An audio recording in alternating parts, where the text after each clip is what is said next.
So I just want to tell you my story. So my story starts in Oklahoma. I grew up in a small town in Oklahoma. Anybody here from Oklahoma? Nobody willing to admit it. One person willing to admit it. Thank you for your honesty. It's a no shame zone. It's okay. All right. So I grew up in Oklahoma, small town Oklahoma, and when I was, I didn't grow up in a Christian home, by the way. When I was about 11 years old, I was discovering my sexuality, and I was playing war with a buddy, and we got in the foxhole one day, and there was a hardcore pornographic magazine. And I remember very distinctly seeing that magazine and two things happening. The first was this feeling of guilt, this little feeling of shame inside. Something inside me said, I should be looking at this without anybody knowing, besides the buddy that had showed it to me. So, when I would go back to the foxhole to look at the magazine, I'd make sure that, nobody was around while I was looking at the magazine. The other thing that I remember very distinctly is electricity. When I saw those first pictures, it was electric. Like something inside me that was formerly asleep was now awakened. It was a powerful thing, and so I kept going back to it. And during that time, I discovered masturbation, and I realized that you put the pictures together with the masturbation, it feels good, so I did it a lot. And I found on our television that there was pornography on late at night on certain satellite channels. It was during that time of discovering my sexuality. I was also having sex with animals. When I was 14, I lost my virginity. When I was 16, I was dating a girl who was a Christian. She and her family would talk to me a lot about Jesus. And it was really annoying, but I wanted to date her. And so eventually, through their work and what God did through them, eventually I came to accept Christ when I was 16 years old. She and I were sexually active. And before we turned 17, she ended up pregnant. And it was a really difficult and challenging time for me to be 16, wondering what the future looks like, writing off college, writing off all of my hopes and dreams because I was now going to be a father. And, in retrospect, I look back on that time and I can see a couple of things that were going on. I couldn't see them then, but I can now look back and see them. A couple of things that were going on in terms of the way that my sexuality was forming. One of those things that I can see very clearly today is that I started to approach my sexuality with the wrong idea and perspective. And the way that I was approaching it was, how much is too much? How much is too much? How far can I go? What can I get away with for it to not get me in trouble, end up with negative consequences? And then after becoming a Christian, I was asking the question, how far can I go without pissing off God? Right? How far is too far? And I realized in retrospect that was the wrong perspective. That was the wrong idea. Instead of asking, how can I honor God with my sexuality? I was asking, what can I get away with without dishonoring him? Does that make sense? After that situation ended when I was 16, I left that relationship and went on to other dating relationships that were sexual. And by the time I was 18, graduating high school and going to college, I was sexually addicted. I didn't know it then. I wouldn't have said that if you had asked me, but I was. Over and over again at that point, I had said, this will be the last time I do this. This will be the last time I get online. This will be the last time that I masturbate. This will be the last time, and it never was. Thinking when I got to college that I would quit, I realized there was high-speed internet, which some of you might not even remember slow-speed internet, but there was once upon a time slow-speed internet, which meant you could get about a picture an hour. And then I got to college where you could get tons of pictures an hour. And so through the course of my freshman and sophomore year, I spent a ton of time online looking at pornography. I got involved with an on-campus ministry, and I got plugged into a group of guys who we started to do accountability. I started to make my life accountable to those guys. And so we would talk about what we were struggling with in some generic terms. We weren't real specific about it, but we would talk in generic terms. We would say things like, I'm struggling, which meant I binged on porn this weekend. And that was kind of code, right? And we would say, yeah, I slipped, which meant I masturbated, or I went too far with a girl, this kind of thing. But I tried to be accountable during that time. And in fact, I had some success. There was one semester that we had a no masturbation contest. I think you guys are going to be talking a lot about masturbation this week. Is that right? Is that awkward? It feels weird. No pun intended. Yeah, thank you.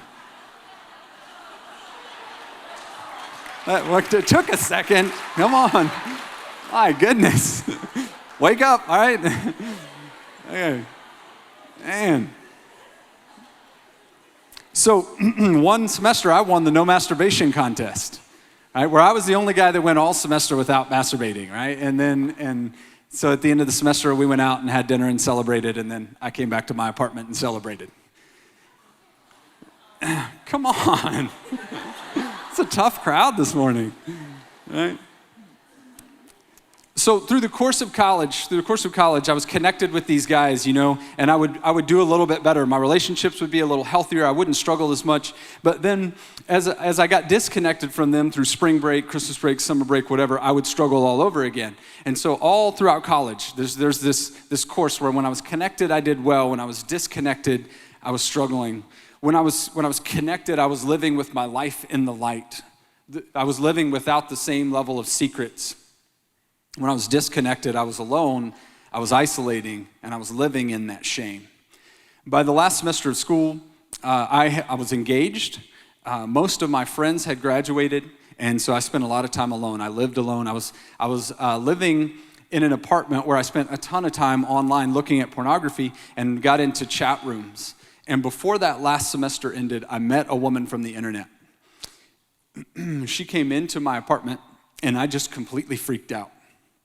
Just, whoa, who are you and what are you doing, and you've got to leave. And so she left my apartment, and I decided that this will be my little secret, that nobody needs to know, because I'm about to graduate from college, I'm going to get married, and marriage will fix me.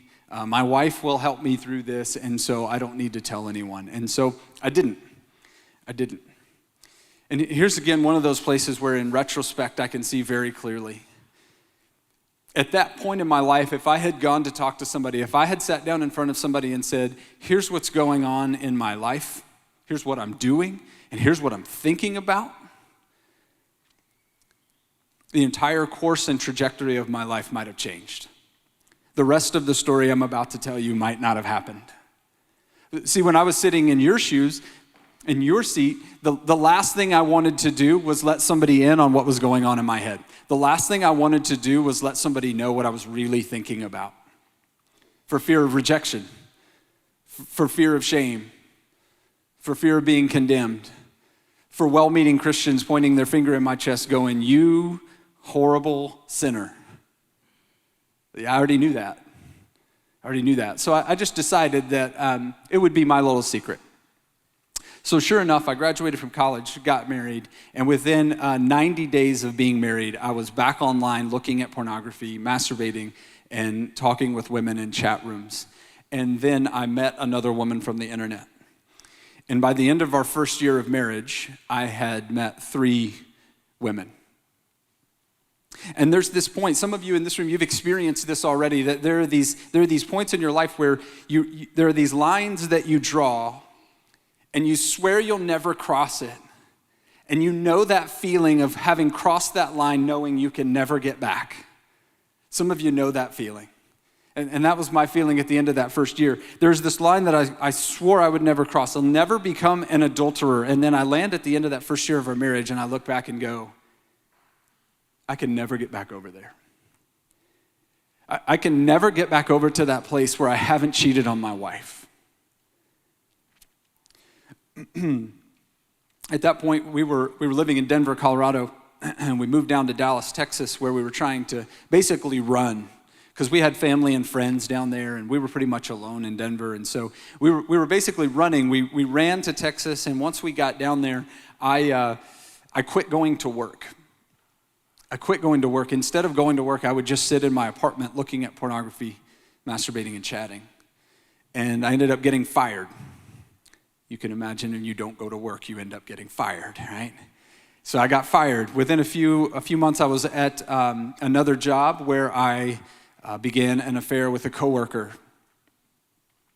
After having gotten busted with that coworker, I lost that job. I went to work at another company where I began traveling for work. And it was at the point of traveling for work that things radically shifted for me. And the way I describe it in my life was this: up to that point, I had been trying to fit my addiction into my life. I'd been trying to fit my addiction into my life. But at that point, I was trying to fit my life into my addiction. I began to navigate my day and create my schedule around acting out. I began to schedule my travel around the opportunities to act out again and do these things. I began to make excuses to be home or not be home when my wife would be, so that I could act out again. I began to live my life that way. And anytime I tell my story, I always tell the same part of the story because it reminds me of where I was. That with this job, I would fly into a city at 7 o'clock in the morning. I'd spend the day there. And then I'd go to dinner, and at 9 or 10 o'clock at night, I would walk into my hotel room, I would drop all of my stuff, open up my laptop, sit down, start looking at pornography and chatting. And then midnight or 1 o'clock, I'd go meet some woman from the internet. And then 3 or 4 o'clock in the morning, I'd walk back into my hotel room, sit down, open my computer, start looking at pornography and chatting. And then the sun would come up, and I would do my day all over again. So I was staying up days on end at that point. During that time, I was suicidal. There was a point on a Dallas highway one night where, I'd prayed a bajillion times, over and over and over again. God, would you just help? Would you just show up? Would you just make this go away? And it was like silence. Maybe some of you have experienced that too. Maybe even with these issues. That you feel like you prayed over and over and over again, and there's just radio silence. So I almost drove my truck off a Dallas highway one night because I was at that point again of going, there's no hope. If anybody really knew what I had done, because at this point it's all secrets, nobody knows. If anybody really knew what I had done, if anybody really knew what I was thinking, they would reject me. They would reject me, especially my wife, right? A few weeks later, I had this moment where I was in the shower. I was sitting there or standing there and just thinking about the reality of my life. I was partly thinking about college and where I was when I had a chance to make it stop. I was thinking about getting married with secrets I said I do, and it was a hoax. I really wanted to mean it. I really wanted to mean everything that I said, but I had this suitcase full of secrets that I was dragging with me into that marriage. Reflecting on the reality that I've lost several jobs, I've gotten fired because of what I'm doing, that I've had multiple affairs and I can't go back. And it's kind of like the weight of that whole thing set in. In the shower that day, in this moment of tears and soapy water and vomit, I just fell to the bottom.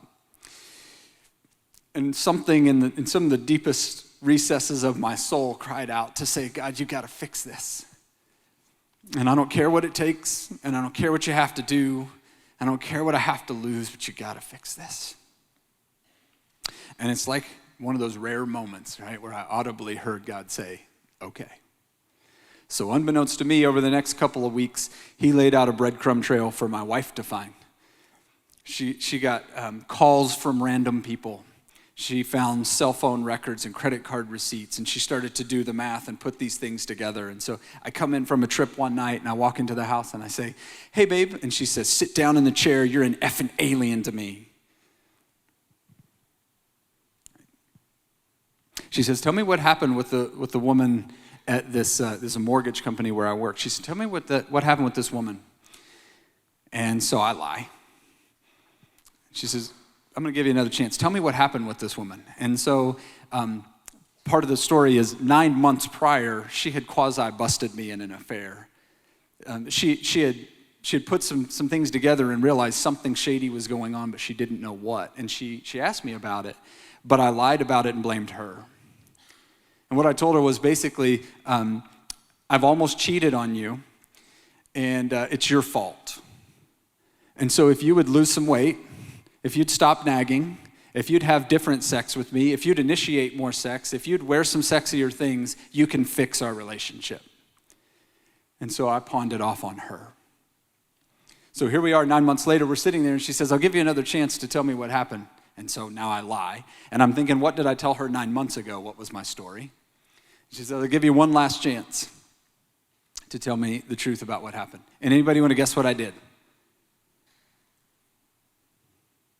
I lied. I lied 3 times. Didn't it sound familiar? Isn't that a familiar story?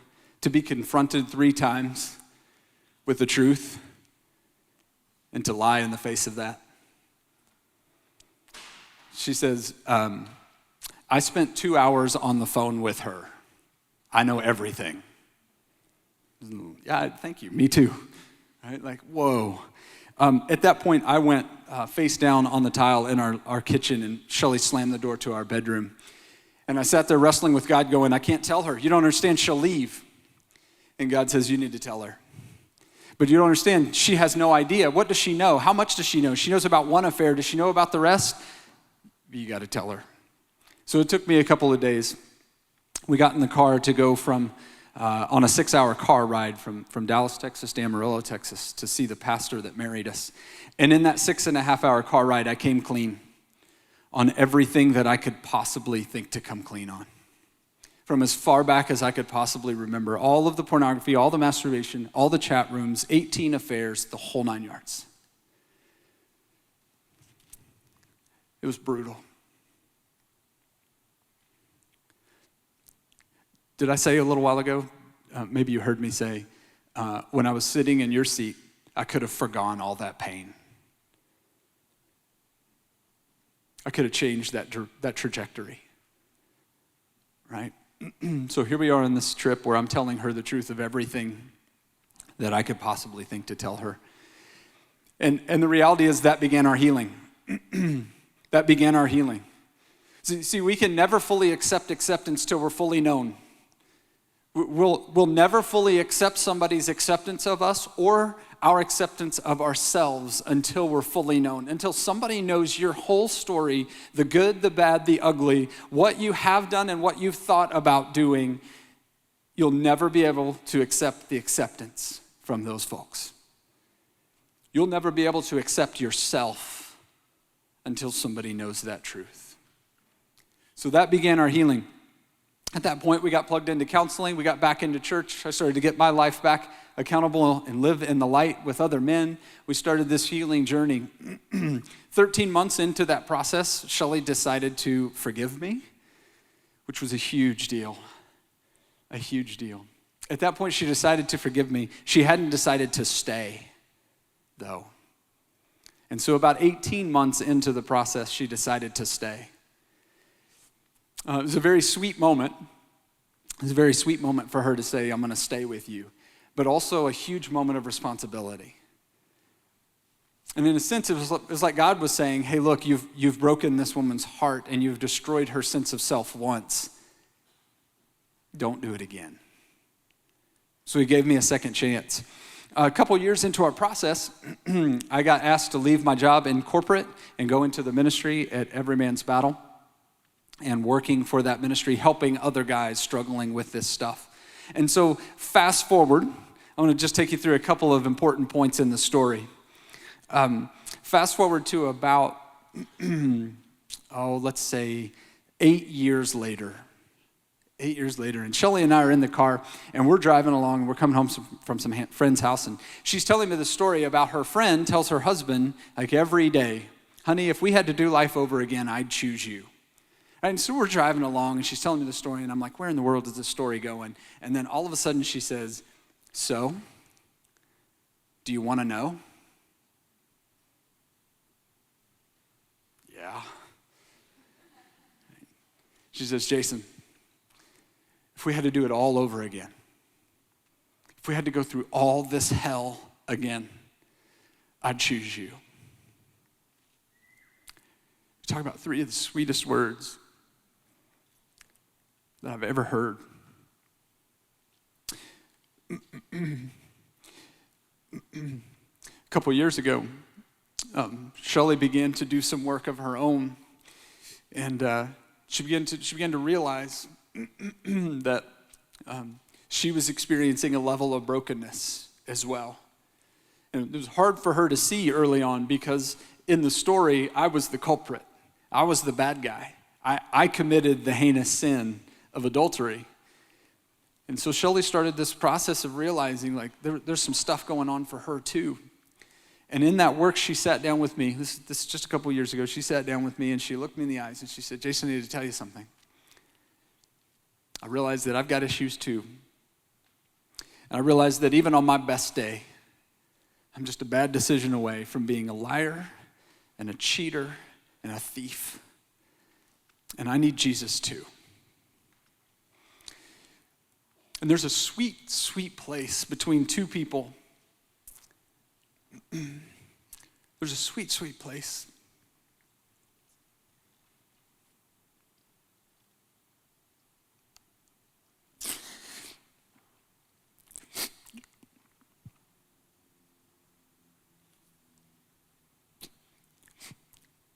Between two people where we look at each other and go, you know what?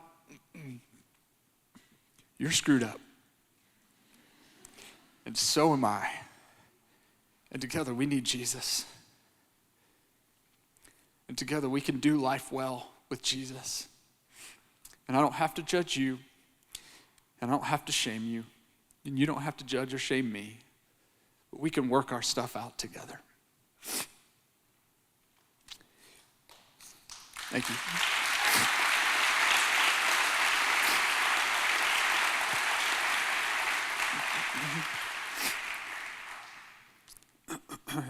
And so it is with some of you.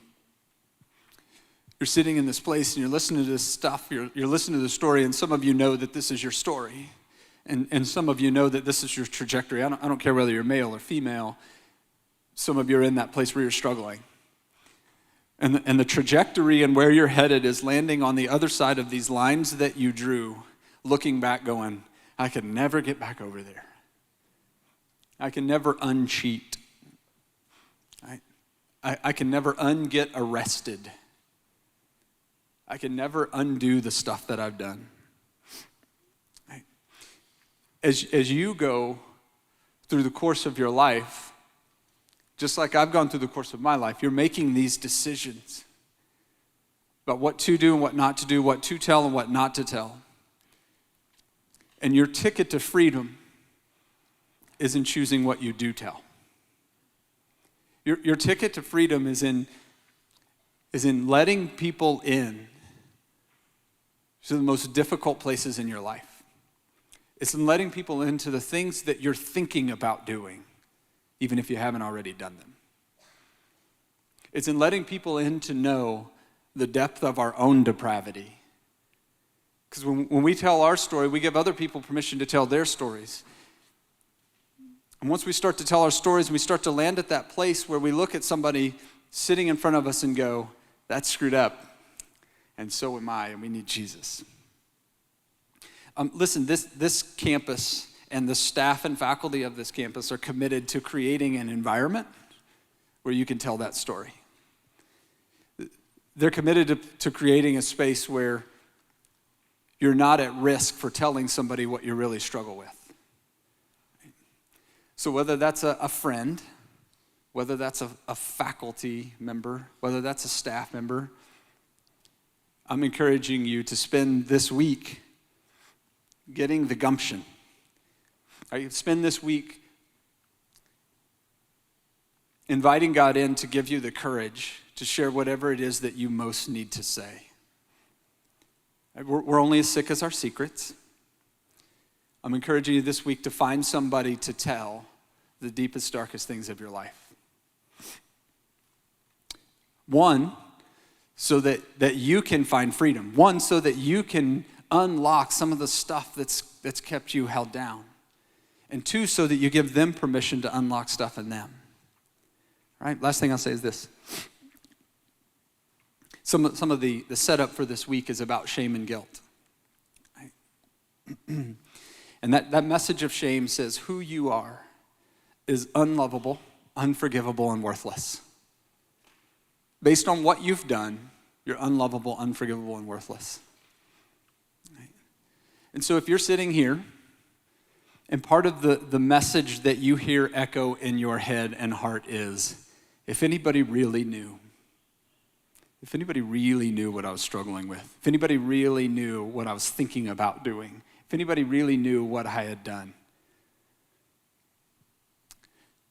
it would nail the coffin and ensure that I am unlovable, unforgivable, and worthless. If that's where you're sitting, I want you to hear a message that I wish somebody had told me when I was sitting in your seat. That you are dearly loved and infinitely valuable.